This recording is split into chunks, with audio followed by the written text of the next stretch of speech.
Let me first invite the presenters to take the seat until we do some soft opening. We are today at 6:40. Everyone is tired. I think we hoped for more audience. But let's do it between us, the partners in Lebanon, Beirut, and Saida, and all the cities, the beautiful cities of Lebanon, to talk about cities and its resilience, and especially the initiative that we are leading in Saida. This is the first COP where we have cities that is very well placed in the agenda. We have a thematic day specified for urbanization, and we had ministerials on cities and urban planning as well, and where we saw the head of UN Habitat here, etc. So it's very timely for us, the key player, the key environmental player in Lebanon, to talk about building back better and to talk about. Sure. Everyone is safe. It's good that we don't have a lot of audience. We want to talk about resilience. We want to talk about inclusive green recovery path for Lebanon. And I'm happy that we have AUB, we have Isam Faris Institute, we have Hariri Foundation, we have UNDP, and did I forget anyone? No. UNEP. We forget ourselves. And UNEP. So without further ado, كان في عنا boring opening speech. We will skip that. We will welcome you on behalf of UNEP, and we will shift directly to the presentation. No opening speech. I think Samir is speaking first, correct? Yalla, Samir.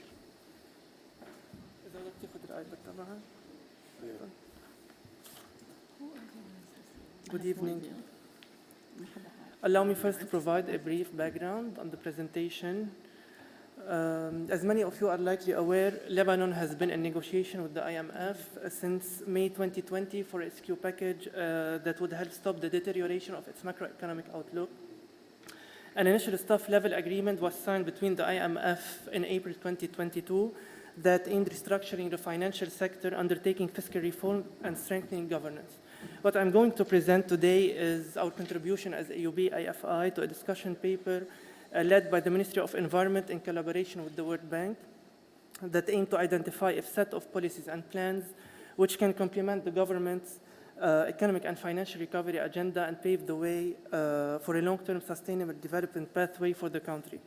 The goal was to support a national dialogue at the macroeconomic level for engaging all key stakeholders and international partners to agree on the way forward for integrating a green recovery dimensions into the overall discussion of the country's financial, economic, and social recovery. Starting from a broader lens, both on the global scale and especially within the MENA region, a confluence of economic and social, economic and environmental challenges is evident. On one hand, countries are facing the harsh impact of the climate change crisis, a crisis that's indifferent to borders and unequally affecting society. This injustice has been witnessed by many of the people of our region this year, especially in countries such as Libya, Tunisia, and Algeria, through a variety of the extreme weather events, resulting in tragic outcomes, causing destruction and loss of life. Simultaneously, the economic challenges are equally pressing. The COVID-19 pandemic and the global tensions sent shockwaves through the global economy, leading to recessions, supply chain disruptions, high inflation, and unemployment rates. Also, there is a death storm brewing in parts of the MENA region. Death across the region has been climbing, reaching very high levels. As seen in the chart, we have Lebanon, Egypt, Jordan, and Tunisia, threatening their prosperity and well-being. Zooming into Lebanon, the economic crisis, which started taking shape in October 2019, has been described by the World Bank as one of the three most severe global crises since 1850. Leading to an economic and social crisis and to default on Lebanon's domestic and external sovereign debt in March 2020, the first sovereign debt default in Lebanon's history. Following events like COVID-19, the global energy crisis, and the Beirut explosion, Lebanon's economy continued to suffer as the currency lost more than 98% of its value, inflation skyrocketed to triple digits, and more than two-thirds of the population was pushed into poverty.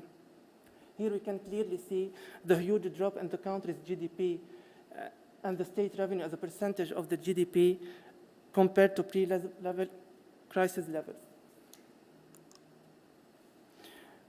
On the other hand, environmental degradation has historically been a powerful negative economic externality.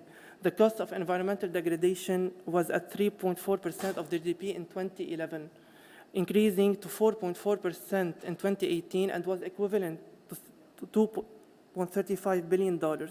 Following the crisis, this number is likely to have been increased due to the state-depleted resources and the collapse in basic services.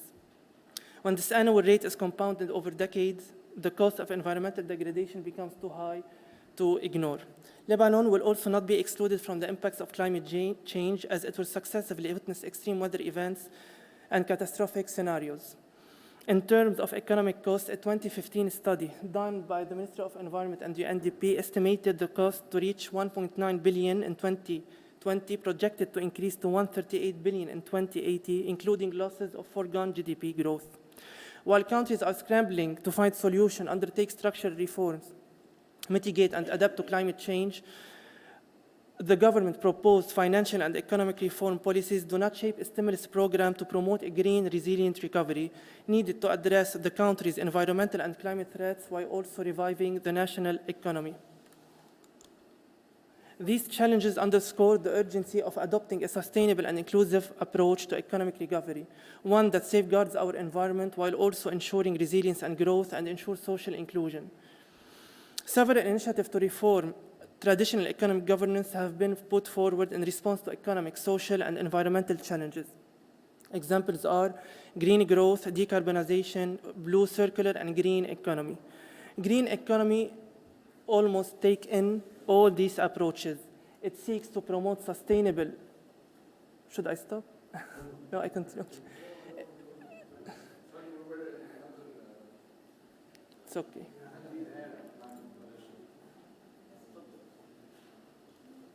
I go on? Yeah. It seeks to promote sustainable economic growth while preserving the natural capital, transition away from fossil fuels, promote and adopt of practices that conserve nature, minimize waste, and reduce carbon emission. In other terms, it's an economy that generates growth, eradicates poverty, and creates jobs by investing in and preserving the natural capital. So in order to reshape Lebanon's long-term trajectory and avoid business-as-usual approach, it is imperative for the Lebanese government to incorporate green consideration across key sectors.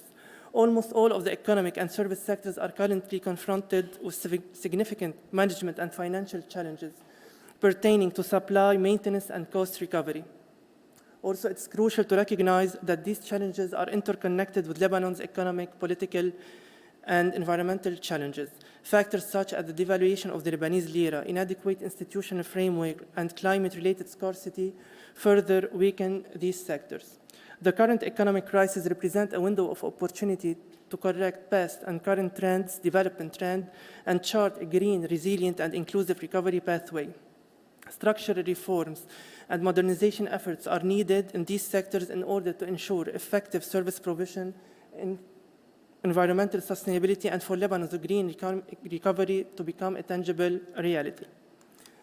7 key sectors were identified, starting by the main contributor to greenhouse gas emissions in Lebanon, the energy sector. The heavy reliance on fossil fuel for energy in Lebanon has resulted in significant problems.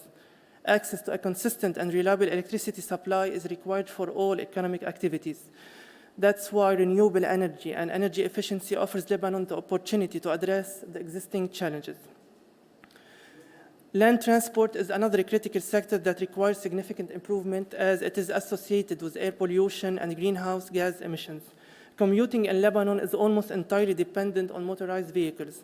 By embracing solutions such as electric vehicles, sustainable urban planning, infrastructure rehabilitation, and efficient public transport, Lebanon can reduce air pollution, lower greenhouse gas emission, reduce economic costs related to traffic congestion, and create jobs. Moving on to the water and wastewater services that play a major role in sustaining a green economic growth. Sustainable management of the water services within a green economy can begin with improved financial practices that have profound implications for supply, maintenance, cost recovery, and the issue of non-revenue water. And two, equitable demand management that balances domestic agriculture and industrial consumption with available water sources. Water energy nexus is another aspect to be considered.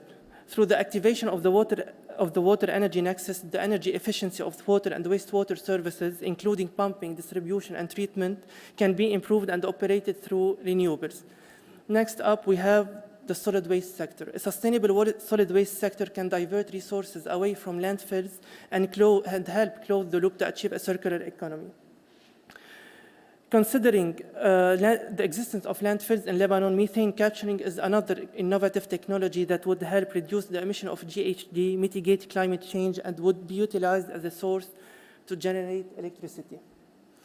While employing over 11% of the population and contributing to 6% of the GDP as of 2019, the agriculture sector is another key sector that is highly vulnerable to the impacts of climate change.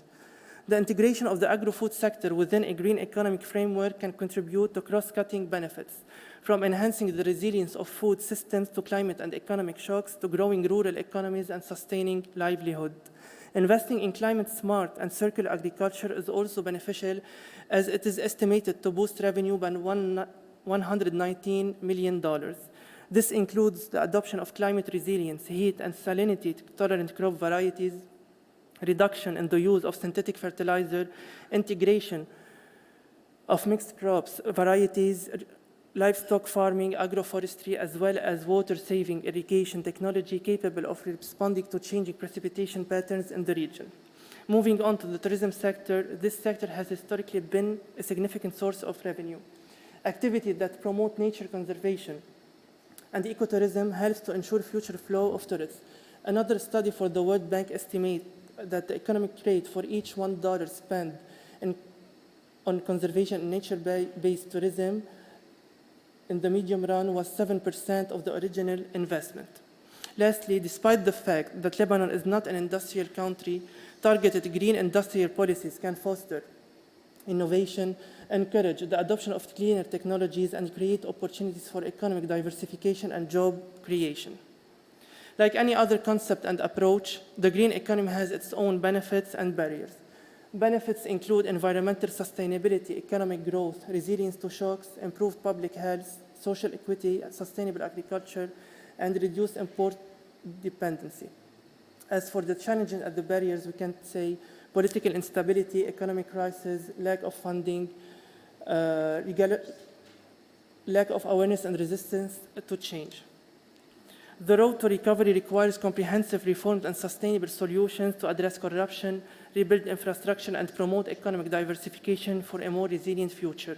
Its successful implementation requires substantial collaborative efforts from policymakers, businesses, and individuals alike, starting by aligning environmental goals with economic policies, to adopting green infrastructure practices and strategies to prepare for and manage the consequences of climate change, moving on to strategic resource allocation to identify the required quantity and specific type of skills. Stimulus and recovery programs are also needed to mitigate the potentially harsh effects on the most affected sectors and employees. Lastly, we have the green financing that could be favored through the promotion of developing public financial incentive, increasing green financing from the public and private sector, and expanding the use of green bonds and loans. Thank you, Dr. Nadim.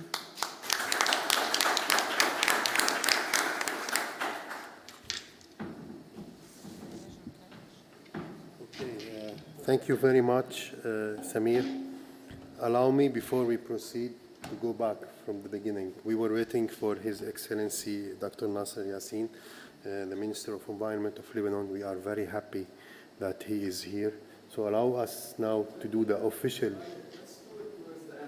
Or the end, we do the time. Okay.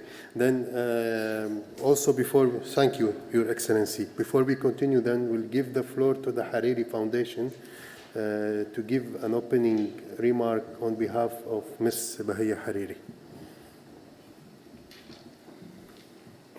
Thank you, Tariq. Ladies and gentlemen, distinguished delegates, it is both an honor and a privilege to address this esteemed gathering on behalf of the President of the Hariri Foundation for Sustainable Human Development, Her Excellency Mrs. Bahia Hariri.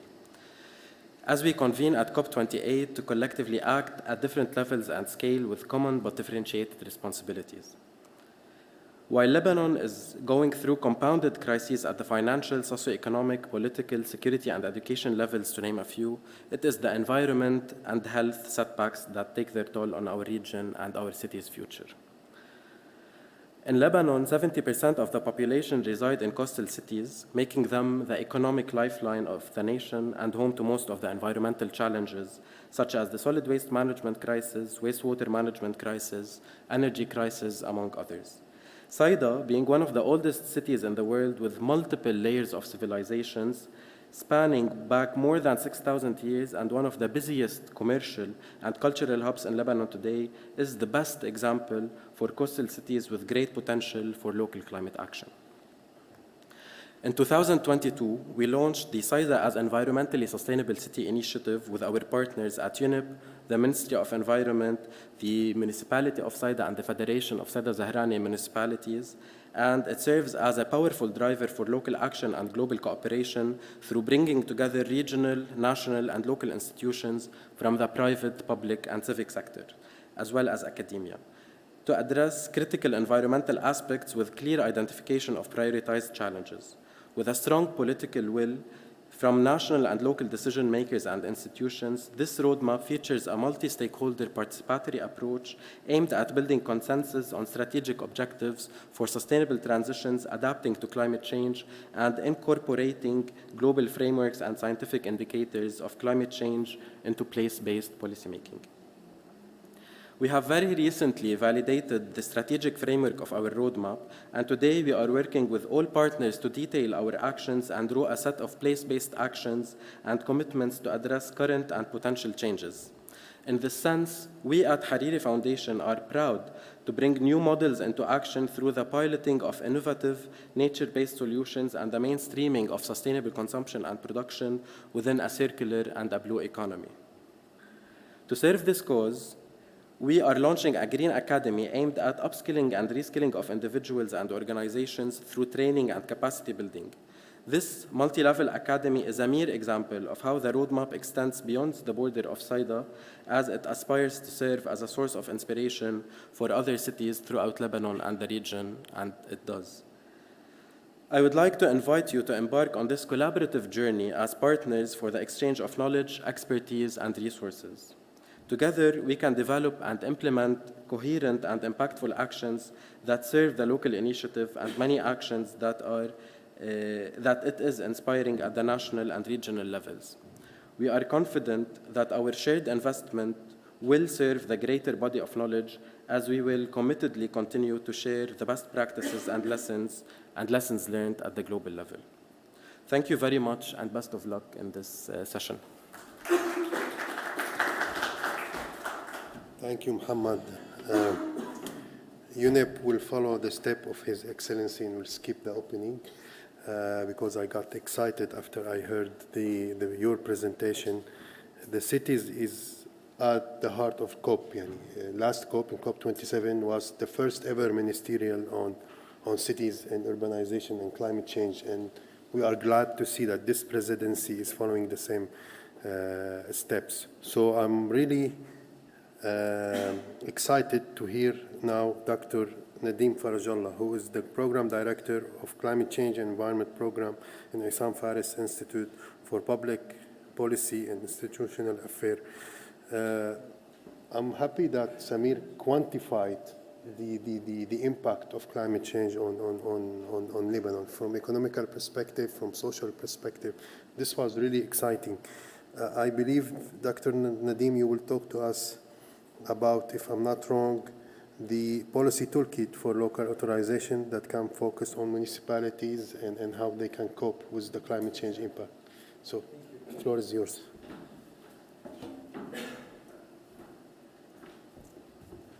Thank you very much, Tariq. Appreciate that.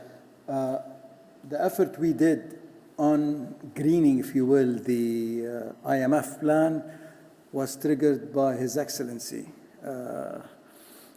Dr. Nasser Yassin. Yes, you did. He took the initiative on taking something that was not much of a green outcome and made it into green.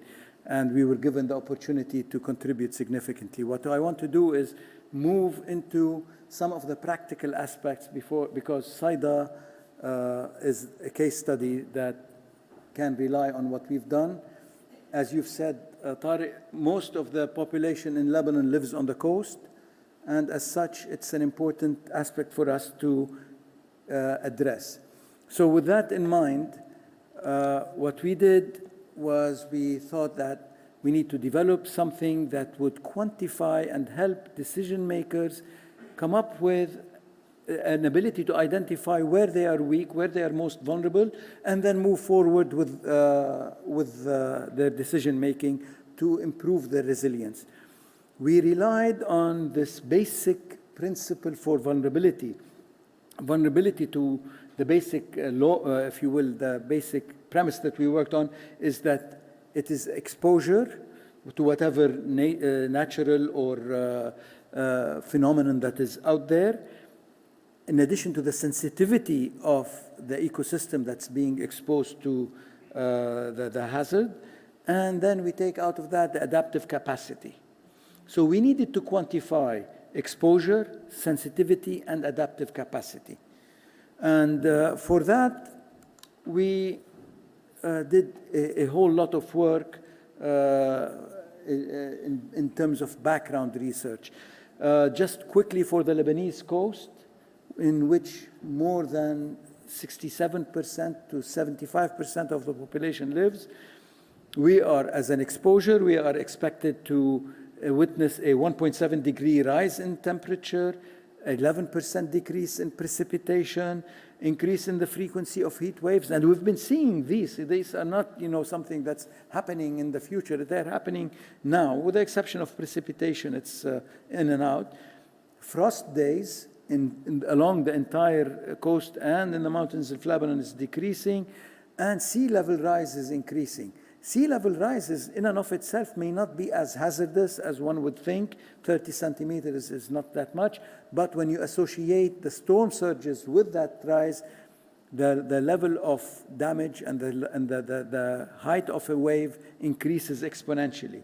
90% he says resides in coastal and urban areas. I think it's coastal and urban looking into inland. Residential, industrial, the hub of the economies in Lebanon is along the coast.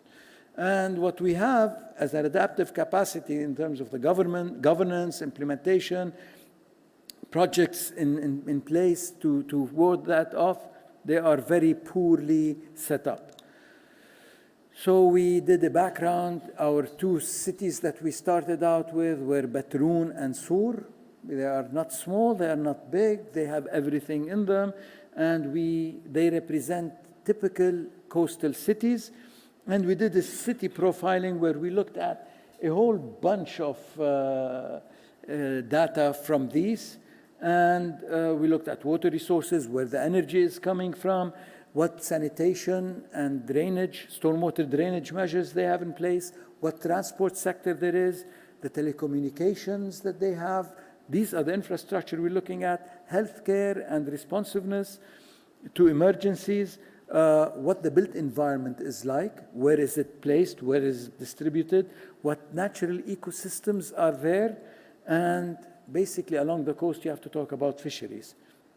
We collected data and all that relies with it, and we came up with a series of scores using our tool. And you can see these are the vulnerability scores, the different vulnerability scores. We'll get to those as we move along.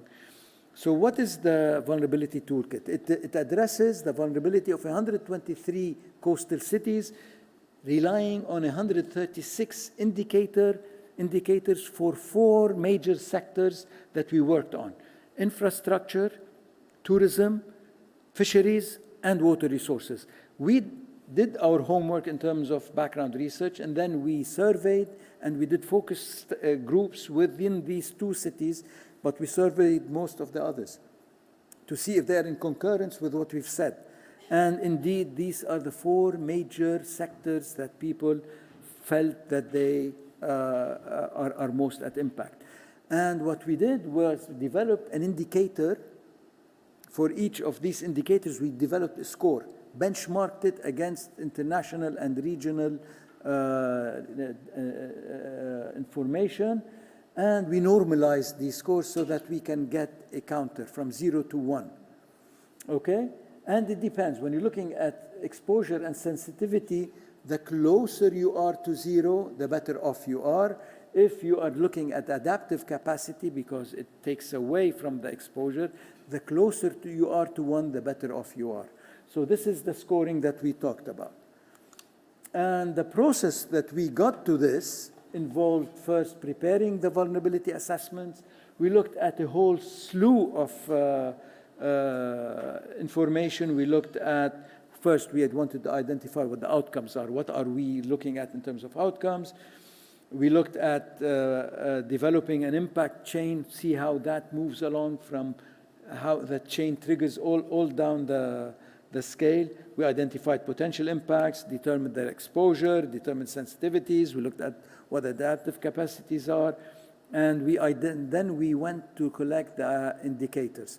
We made sure that these indicators are collected and identified based on data that is regularly collected. We did not want to get data that is tailored for this, so that once the project is done, nobody collects this data. So we relied basically on whatever municipalities, local authorities, regional authorities, central authorities collect regularly as data. And then we went and collected this data. We gathered it, we checked it for quality, and we made sure that we came up with the indicators associated with them. We normalized them. We looked at weighting these, and then we aggregated the scores and came up with vulnerability scores for each. So this is what the dashboard looks like. We developed a dashboard where municipalities, what they can do is municipalities, donors, authorities can come in and enter the municipality that they want, and they enter the information that's required in the dashboard, and it would calculate for you or as a user what the vulnerabilities are. And you can go through each and every indicator for each and every sector, and it will show you what the scores are. There are samples here for those that are highest in terms of vulnerability and lowest in terms of vulnerabilities. And the scores are not that good. They are fairly low anyway. So, but what this gives you is an idea as a decision maker where you want to put your money in, or as a donor where you think you should support. And the different risks and opportunities are there. Public water supply, it is in a rotational manner in Lebanon. The number of hours that water is supplied is a risk. The opportunity is to increase the coverage and increase the population coverage. You can improve your scores and reduce your vulnerabilities. Fishing infrastructure, for example, these are the different data that we collected for those in terms of sensitivity, exposure, for example, extreme precipitation. Fishermen, now they're called fishers to be politically correct. So fishers cannot go out into the sea if it's raining very heavily. They cannot collect fish. They collect the fish, etc. So it is a difficult endeavor for them. The sensitivities are listed there. I'm not going to read them for you, but it is a visual interpretation for you to look at and understand how the scoring is done. It is done in 2 languages, English and Arabic, so that everybody and anybody can partake in this. And this is how you can play a what-if scenario, and you can go in and edit different scores and say, if I invest, if I raise a certain, for example, household connections in water, if I raise that by 10% and from 70 to 80 or from 80 to 90, what would my vulnerability score be? So you can get those, and the scoring shows clearly. If I invest in a certain governance endeavor, how that will show. So vulnerability tool, I mean, it empowers the host, not really empowers, it allows the host to update the data, and the municipalities also to update their data, and keep it available to others through different, through the platform. And we intend this platform to be cloud-based so that it is not subject to different firewalls, let's say, and other restrictions.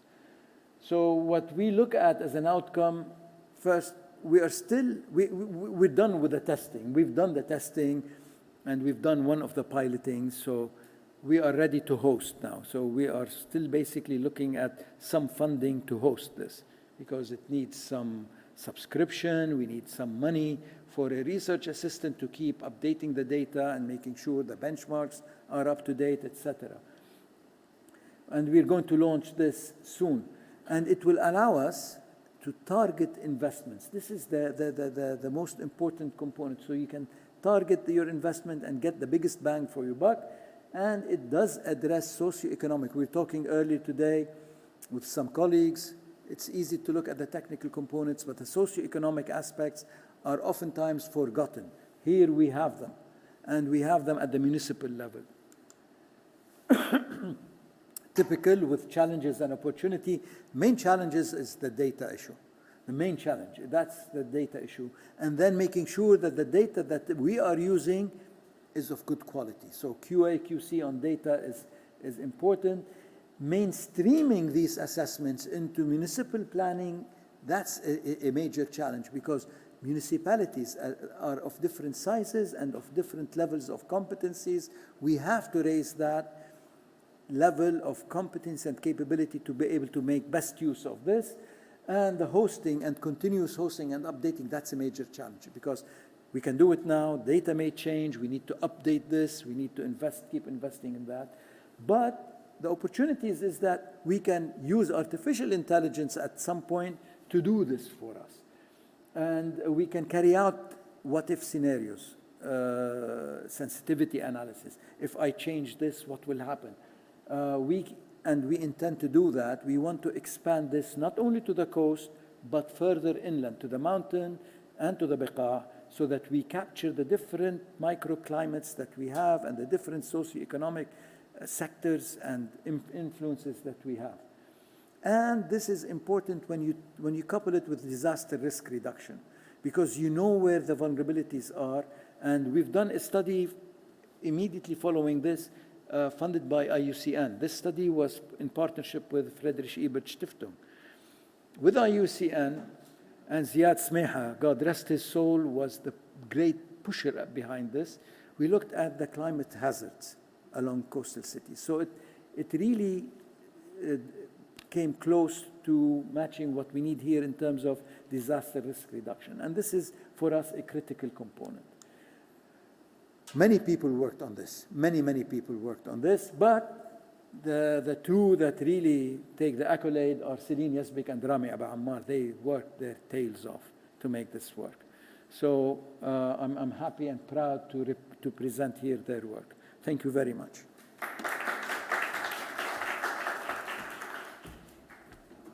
Thank you, Dr. Nadeem.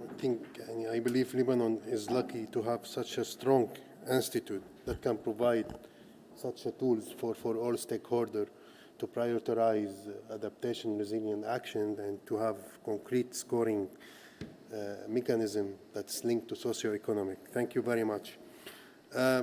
We at UNEP, we have been also inspired by many local partners, especially Hariri Foundation, when they are doing in Saida. That's why we work on Saida as environmentally sustainable city initiative. And for that, I'll hand over to my colleague Maya Atiyah, who will talk to us about Saida, who will talk to us about the importance of local level climate action and resilience, and she will introduce the initiative briefly. Thank you. Please, Maya.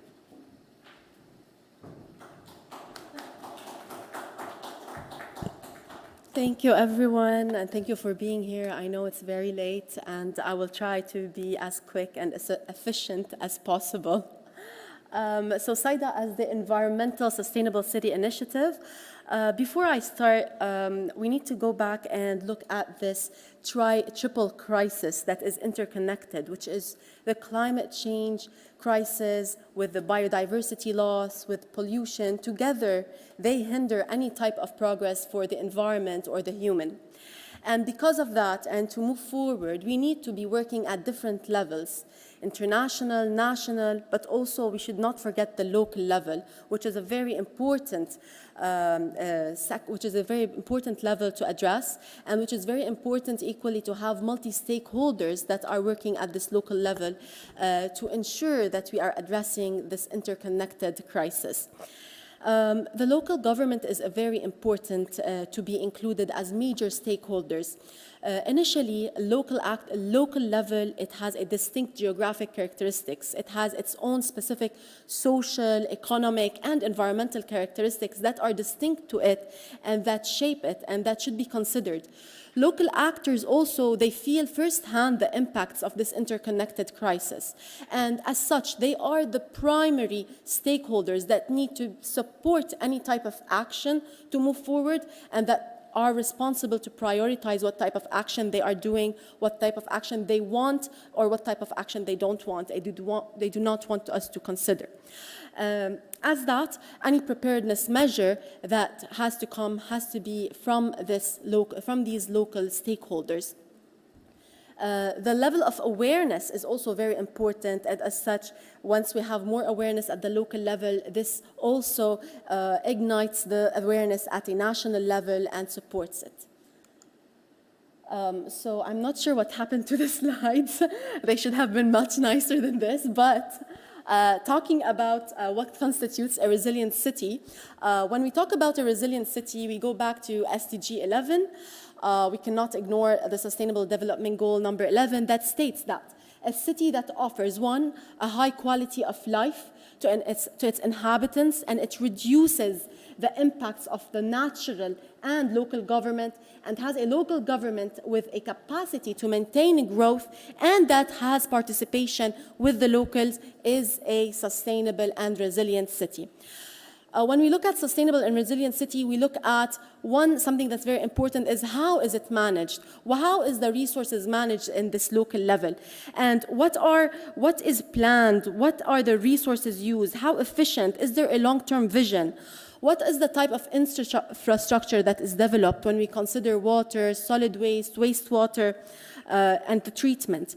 And then when we want to move to this transition towards sustainable and resilient cities, then we have to be taking participation and have active stakeholder engagement when we discuss resilient cities. And from here, we go to the Saida, an environmentally sustainable city. So most of us here know Lebanon, know Saida. We know how important this city is. It's a coastal city. It is characterized by beautiful culture, heritage, environment, naturally, and human. So unfortunately, it is facing, and it has been facing, significant environmental challenges. And as such, this initiative, which is the Saida initiative, is in order to support Saida into the path or enhance its pathway towards becoming more resilient, more sustainable, enable it to apply climate action and to empower the stakeholders there to be well informed about resilient and sustainable cities and what they need to be doing. This is a model. I just want to highlight that this is a model, and this should be, or this is, the aim for this is to be replicated in another city, in Lebanon or outside Lebanon, in the region, taking into consideration that each city has its own DNA, has its own characteristics. So we can't fit everything to the same procedure, but we can use the similar roadmap and similar methodology in order to do that. So Saida's population is around 195,000 inhabitants. We have seen a lot of expansion to the built-in environment, and it also has a significant number of refugees. When we discussed this initiative, how it started or how was it launched, so it was launched in the Environmental Forum for Saida in December 22, and it was a partnership between UNEP, between Hariri Foundation, between the Ministry of Environment, and between the municipalities in Saida, the Union of Municipalities, and Zahrani municipality.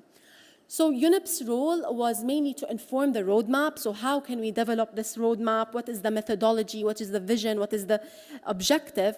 Taking into consideration actively involving the stakeholders and facilitating this dialogue, and also coordinating with various UN agencies in order to identify what is the mitigation measures that are needed.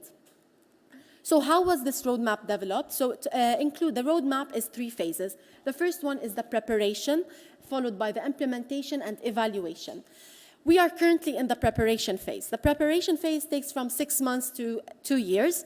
And in this phase, we have to see what is available, what are the conditions, what is needed. We have to engage stakeholders. Of course, we engage stakeholders all across, but from here, we have to conduct the feasibility studies and understand what is needed and seek out resources and try to implement anything that is feasible and that is the low-hanging fruits, if we want to call them.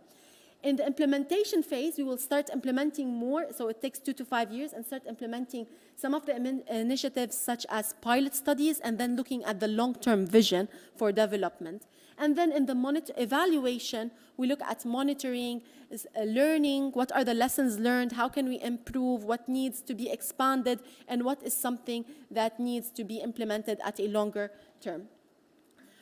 So within the preparation phase, we can see this roadmap, which is identifying the situation analysis, looking at the vision and strategic objectives, prioritization of needs, enabling factors, and then implementation.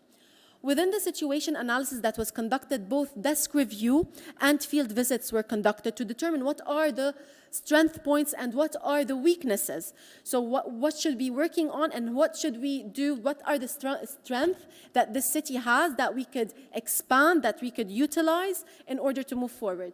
So from the strength, the major ones were like the high political will, okay, and the high active civil society, and the many initiatives that are already implemented and that could be that we could work with, and also the very engaged civil society and the stakeholders.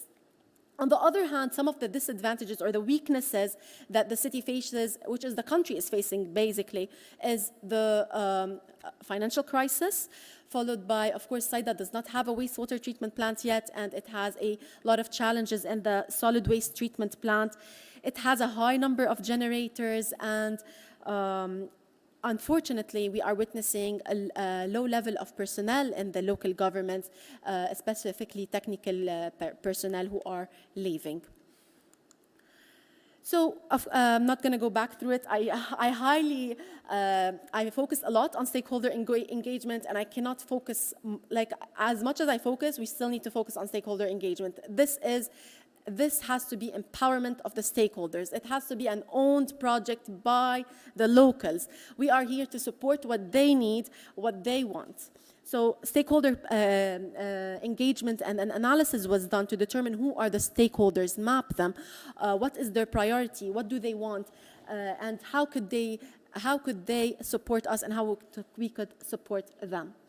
And the roadmap was done based on the UNEP methodology report for the Global Environment Outlook, GEO cities. So we had 7 environmental categories that we addressed: the built environment, energy, atmosphere, waste, biodiversity, and land. I will not go into them, but these are the 7 categories, and within them, indicators were identified based on the stakeholder consultation. So what are the indicators within built environment that you want us to improve or assess? From there, we identified a lack of data. We need data, and this is a problem everywhere, internationally and nationally and locally. So the initiative developed by the CNRS and the Hariri Foundation with the municipality was on developing a dashboard to monitor the data and evaluate, and it's really nice. It allows the visualization of this data, and it is in process. So this is one of the parts. And then when we looked at, okay, how are we going to prioritize the action? What are the actions? We used this methodology where we said, okay, so our vision is becoming sustainable, resilient, and with safeguarding the environment and the public and looking into inclusion. Okay, so what are our strategic objectives? There are three. One is the environmental protection, the second is the sound governance, and the third is social inclusion.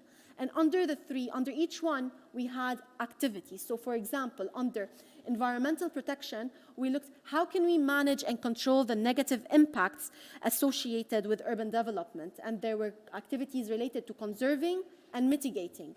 Under sound governance, so what is this governance model that we need in order to be able to improve and to work on environmental services that deliver cost-efficient services.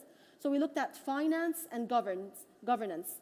And then the third one, which is social inclusion, how can we deliver equitable services? And then we looked at empowering and educating. So the activities have to be within these six objectives, strategic objectives. And for the actions, we prioritize them based on impact and complexity. So impact, what is the significance? Is it cross-cutting? And then complexity, what is the cost? What is the time? What are the capacity requirements? And based on that, you can have high priority activities and low priority activities. Again, stakeholders doing that. And we put the action into phases. So phase one action, it looks at the environmental category that it addresses. So is it addressing the built environment, the atmosphere, the water, the waste? And then we looked at the strategic objectives. Which strategic objective is it answering to? And sometimes they are multiple, as you see here. So one action is not addressing just one objective or one category of environment, multiple stuff. And for each activity or action, this will be developed, which is what is it? What is the objective? What is the implementation? What are the key risks? Who are the stakeholders, the budget required, indicators addressed, and the KPIs to be developed. And this is also in progress. And again, thank you for your attention.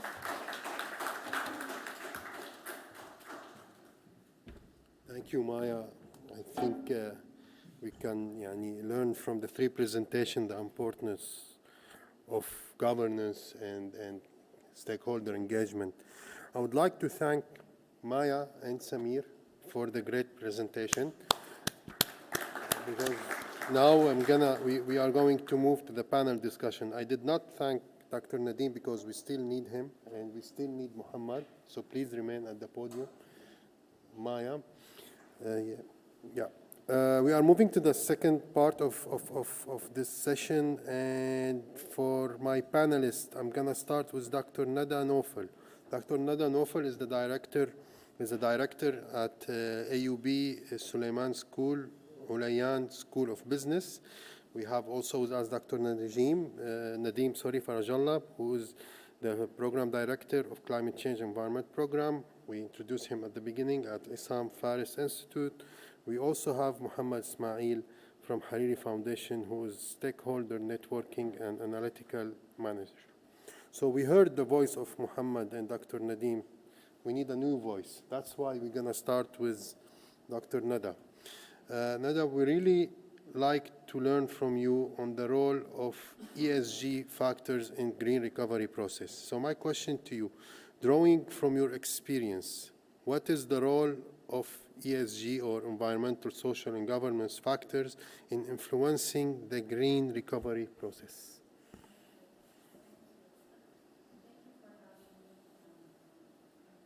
Need a mic.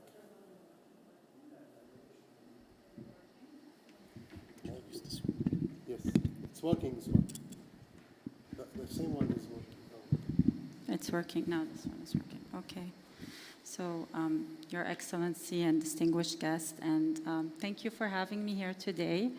I know me and Nadim spoke several months ago about this event and how we might be able to have a voice. So I am here representing the American University of Beirut, in particular the business school, the Ulayan School of Business, and my role as the director of the Makhzoumi, the Corporate Governance Center, which is an endowment fund by the Makhzoumi family.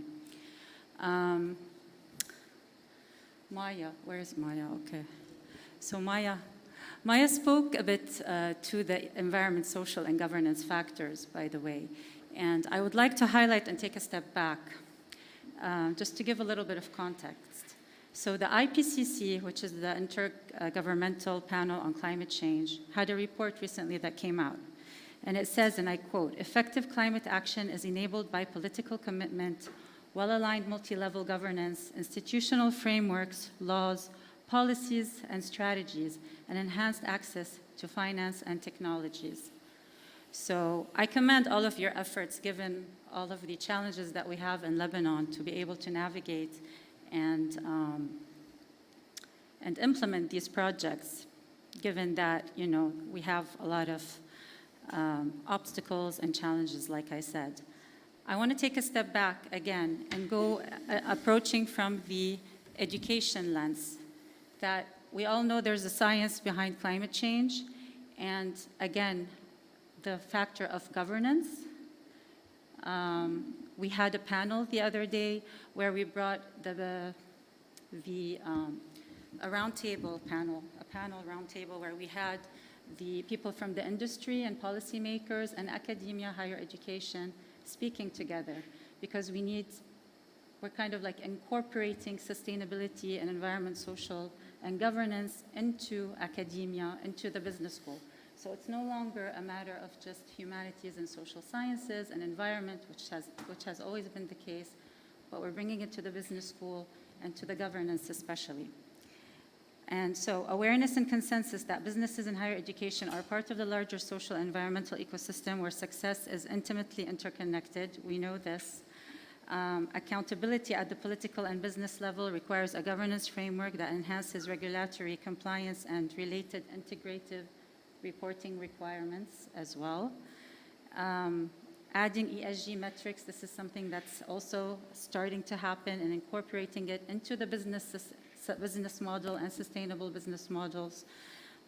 So these are all things that we are seeing happening, and there's going to be more and more regulations, especially the European Commission is working on these, and there's something called the CSRD, which is coming out in January of 2024. Of course, it's not going to start right away it's going to start with the $7 billion companies like J&J, P&G, what have you, and it's going to trickle down to SMEs and NGOs and the like.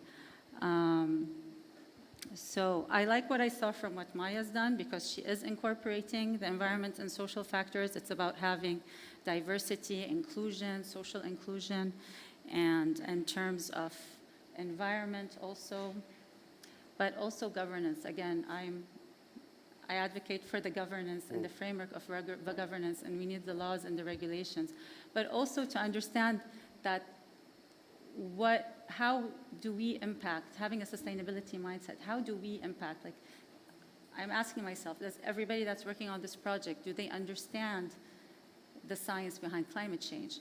Do they understand how their daily behaviors might impact? Again, the education lens. And once we understand the science behind climate change as individuals, our behaviors will also change, and we'll understand better also how to all, not just to advocate for it, but to actually have the impact as individuals. So, yeah, I think that's what I have to say about this. Thank you very much, Nada. Thank you. And yeah, I took a lot from your intervention, especially on the importance of having effective governance, the education and the awareness of the environmental aspect, and the importance of monitor and track the ESG by everyone and everywhere. Thank you very much. Allow me to go back to Dr. Nadeem. Dr. Nadeem, we heard great, concrete, practical experience from you, and you also have shared challenges in implementing Green Recovery Initiative, or in this case, a resilient tool. Can you share specific example or success story from your involvement in Green Recovery Initiative? If you can please highlight the positive impact and lesson learned that can be applied to future projects. I don't know if this is working, but can you hear me? Good. There is no interpretation, so I'll speak loud. Unfortunately, there are no, to my knowledge, success stories in green recovery. unfortunately. There are little flashes in the pan, and I hope it catches fire in many places. I can start with Yemen, with all the damage and the tragedy that was going on in Yemen. The Yemenis were able to move into renewable energy as a source of their energy, not government-driven, but driven by individuals. The same thing has been reflected in Lebanon on a larger scale, I would say, and though the government is slowly catching up, but there is a catching up on this to do. So that is the interesting component. What we have been trying to do at the Isam Ferris Institute is lay the foundation for future work. We've done several studies, and a key one was on the role of energy efficiency in the provision of water services. And we did that way before our meltdown happened. And we were able to pinpoint areas where investors can come in and put in money. And this is now gaining more and more traction, because investors now see the return that is possible for them on putting in money in this market, renewables. There are others that can work.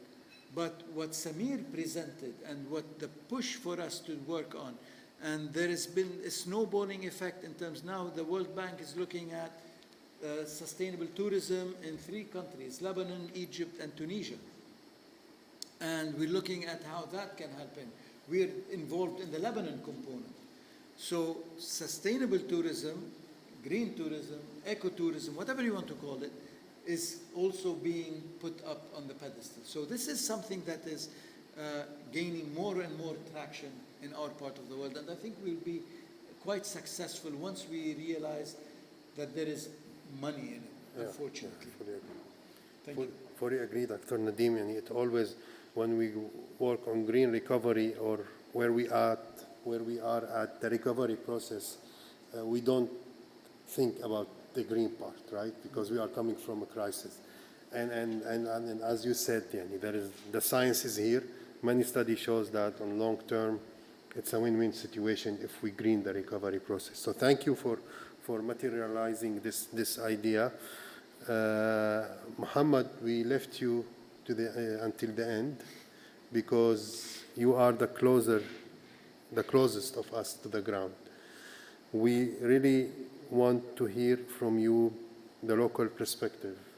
We want to hear from your perspective what are the key success factors in achieving the desired objective of the Saida as environmental sustainable city initiative.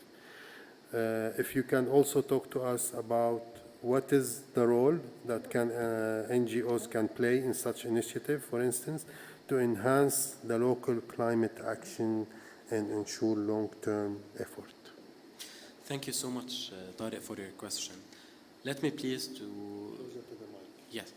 divide your question into 2 parts. Regarding the first part, which is the success factors that accompany the roadmap.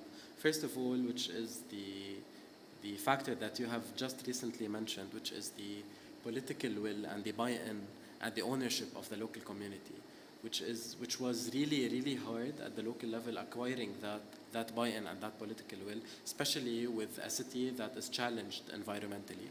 However, we have successfully managed to shift the conversation from the immediate and urgent environmental crisis management to the midterm and long-term strategic thinking and scientific planning, which was very hard to do. Another success factor is the data-driven decision-making with inputs gathered from relevant stakeholders enabling science-based planning for the city's preparedness to alleviate the impacts of climate change and drive forward local climate action.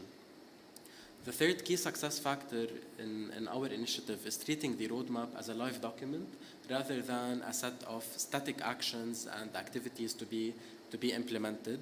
This allows room for the stakeholders to actively commit and actively contribute to the fulfillment of the roadmap, and it serves as a meal tool, monitoring, evaluation, accountability, and learning tool to monitor the fulfillment of the roadmap. Another success factor is the networks of stakeholders ranging from the local, national, to the regional level, spanning across all levels from the public, private, civic, and academia levels. This network of stakeholders, coupled with knowledge networks and with communities of practice, together allow us to actively adopt and localize which is the most important aspect, is localizing the concepts that we adopt to fit our local region. It allows us to use innovative and scientifically valid approaches such as the nature-based solutions that we are piloting.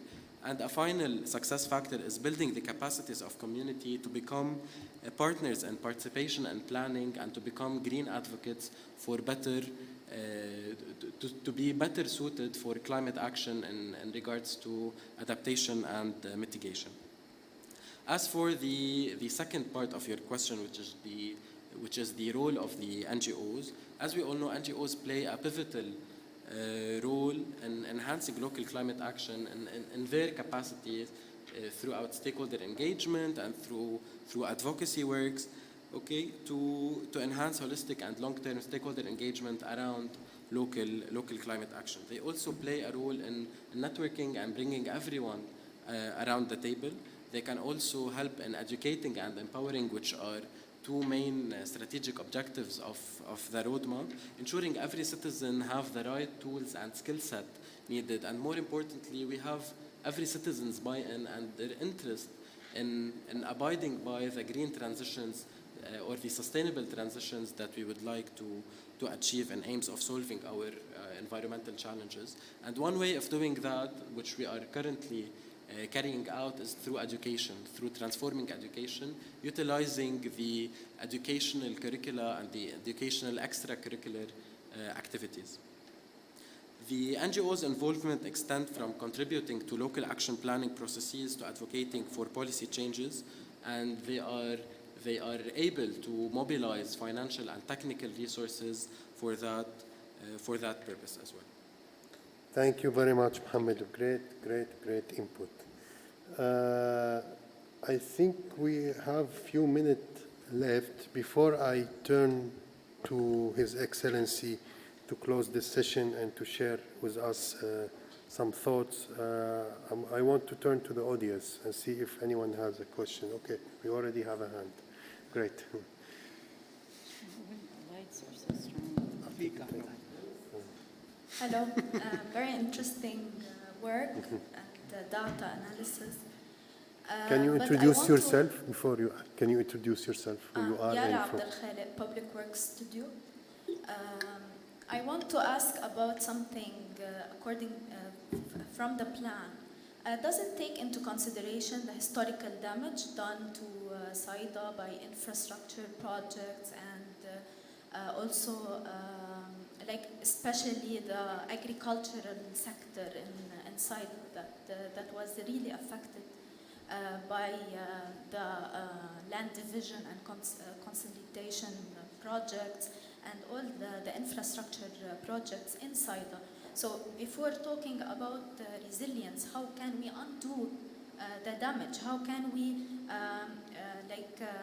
I know that from what you explained that the municipality is involved in such projects or should adopt such a plan. So how do you ensure that the municipality does the right decisions in terms of protecting the agricultural sector, in terms of the social effects of the development projects done in Saida? So I was just wondering about this point. Okay, thank you very much. Let us combine all the questions and then we'll give the floor to, we have other two questions. We'll start with you, please. Can you introduce yourself? Sure. My name is Hala Yusri, Professor of Sociology, Desert Research Center, Egypt. Welcome. So I'm accompanying my friend here to know more about what's happening in Lebanon, the sister country. Thank you very much for your presentations, very informative. But as a professor of sociology, Your Excellency mentioned that there is an artificial intelligence will be used, by the end of the day to put different scenarios. But as social professor, I really count on, what I get from people themselves. I mean, I cannot count on the artificial intelligence. Please, you may collaborate about that. Thank you very much. Thank you very much. We have another question there.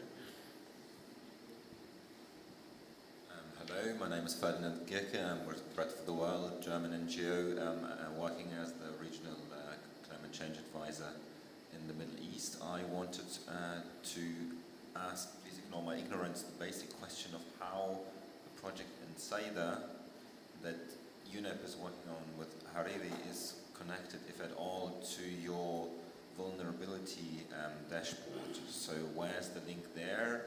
Is there a link there, or were they grouped together for this event? Thank you very much. Okay, thank you. Any other question? Okay, I think we can finish with those. Yes, please. Hi, I'm Hiba Mkhail from Circle, which is a waste management company based in Akkar. I was very interested for the vulnerability assessment that you were talking about. Obviously, it's now on the coastal lines, but I would be interested to see in terms of timeline, when are you planning to move more inland? And I think you mentioned this briefly, so I was interested in that. Thank you. Okay, last question. Please.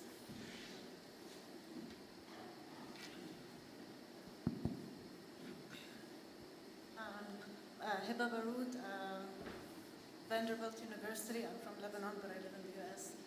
So my question is to all of you, actually, from the being on the ground to kind of the policy making or overlooking the research studies. I really like the example that you gave on Yemen. And so my question is, in general, in a place like Lebanon, where is the bottleneck in allocating resources between the immediate, the emergency, the crisis, and looking in the long-term sustainability? Is it among the people in the community, or is it more on the policy side? Okay, thank you very much. We have been informed that we really need to close at 8 sharp, and we want to leave at least 5 minutes for His Excellency. Interesting question. Did you consider historical damage? Muhammad, Dr. Nadim, there is questions on the AI scenario, on the way forward of the tool, on the linking the tool with the work that has been done in Saida, and maybe Dr. Nada can tell us about the finance and the work of ESG. So start with Muhammad, yes. Dr. Nada. So let me 2 minutes each, no more. I need less than 2 minutes.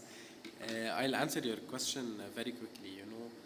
Recovery is on the way to resilience. And we all know that our today's decisions are tomorrow's challenges and futures. If we do not abide by or use a scientific or a systematic approach. So what we are trying to do in this initiative is utilizing all the networks of knowledge and the communities of practice that we are establishing, as well as all of the connections and the stakeholder engagement that we are trying to do around the initiative to help prevent such challenges of arising tomorrow. However, the parts that you have mentioned are already included in the roadmap under the built environment and the land environmental streams, and they are being dealt with the local environment accordingly. So, yeah. Thank you, Dr. Nada. Okay. On the finance part, maybe. Okay. What was the question again? So, what is the bottleneck? Who should finance the environmental, social, governance work? Okay. The private sector has to finance it now, I think, but also the government and the financial sector as well. But I want to go back. I just want to say it's very important that all of these sectors we're talking about, that they be climate literate today. Climate literacy is something that my daughter, who's 14, is more aware of what net zero and carbon emissions and these terminologies that I even learned just a couple years back. So I think an important stakeholder is the future generation, our children and what have you. And they're going to be, I mean, there's always this element of humanity, you know, that makes us be more conscientiousness, because it's really all just about doing good. So again, going back to governance and everything, because this issue has always been a bottom-up from the 70s in terms of activism and all of that. And today, to have finance also, you have to be compliant with environment and social governance, right? And they move together. And the E impacts the S as well, always. So I don't know if I answered your question, but again, Thank you very much. the most important stakeholder Yes. is our future, our children. This is, Indeed. when you think about that, I think you just approach everything a little bit more conscientiously. Yes, thank you very Thank you. much. Dr. Nadeem, Yalla, I'll be very too many questions for you. AI. Yes. Yes, it will not take place of people's input, but it will help develop the what-if scenarios in a better way. So it becomes quicker, and it will involve what people bring in. We can never, and we don't want ever to disregard people's opinions. Connection between Saida and Beirut and our work, it can happen. It is not yet there, but it is the basis for them to move in with us. Moving inland, we are hopefully within 6 months. We can start, depending on funding. Emergency response, we do not need to make the same mistake we made in the 90s in responding to recovery from the war. We need to lay out our long-term vision that is correct, and then address the smaller steps as we move on. Who pays for it? We all have to pay for it. So it's going to be, and we need to stop being a beggar nation. We should generate our own funds for this. We do have the funds. We need to tap into that. Thank you. Thank you very much. I really enjoyed this session. I mean, despite it's late, Your Excellency, this was a great session in my opinion. I hope you find it interesting. We talked about cities. We talked about climate change in cities. We talked about the resilience, the adaptation, having tools. We heard from academia. We heard from NGO, and I hope UNEP input were interesting. What do you think? We're gonna close with you. And I would like to thank the panelists again, and I'm going to leave it to you. Thank you very much.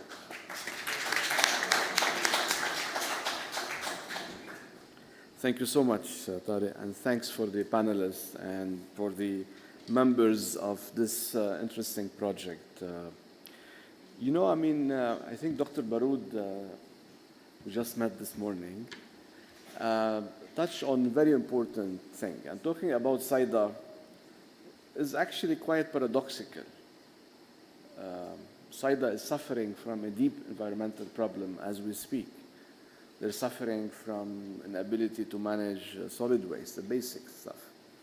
They've been struggling with the solid waste facility for years, particularly with the financial crisis. So thinking of Saida as a sustainable city while struggling with the basic environmental problems is paradoxical, but it's also touching on three tensions that they came throughout the presentations, discussions, and some of the questions. The first, and they're all related tensions.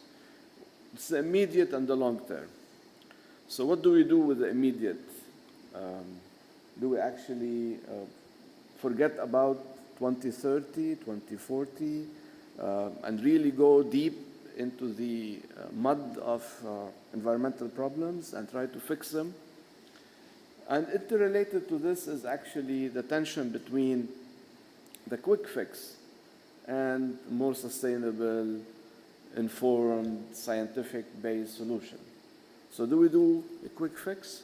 And the third tension related to it, do we work from within the structures and systems that exist and that they failed the city, as a matter of fact, they failed the city.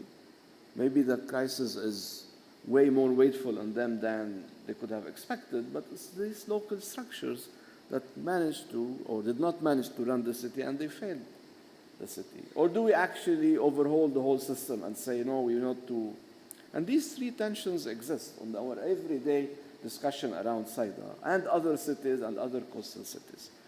I don't have a real answer, honestly. I'm just laying out the tensions, but I do believe that we need to long-term solutions. We need to bring in scientists, we need to bring in civil society, local authorities, UNEP, other agencies, government, of course, to think of that we cannot just keep doing quick fixes here and there. We need to think of the long term.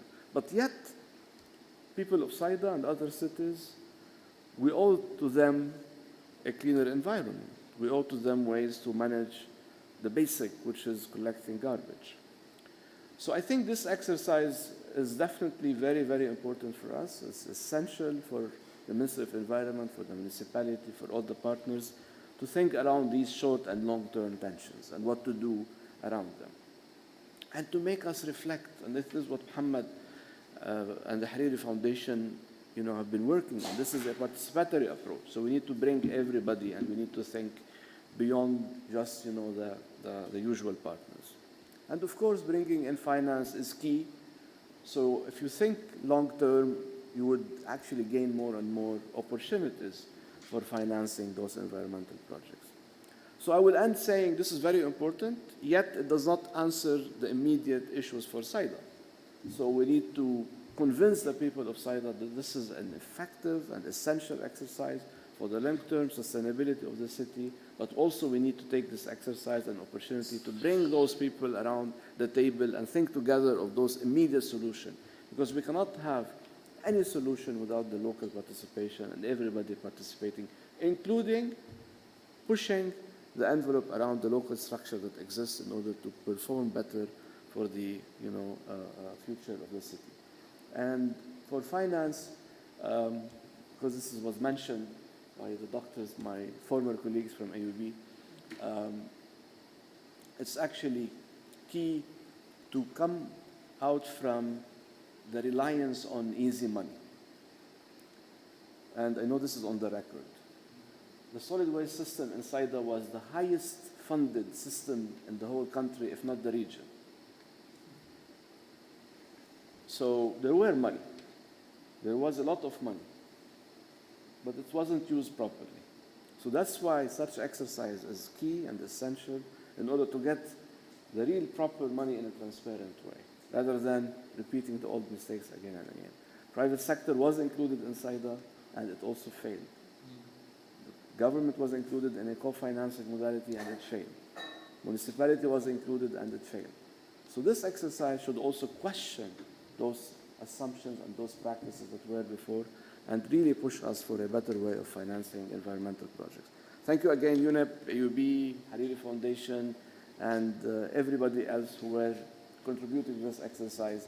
Just to end with a positive note, we're negotiating now with the World Bank a project for the coastal cities of Lebanon. So hopefully, with such project as a model, as a pilot, this will help us in the negotiation.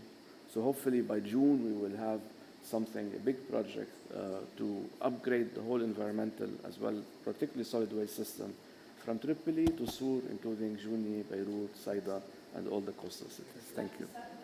Naam?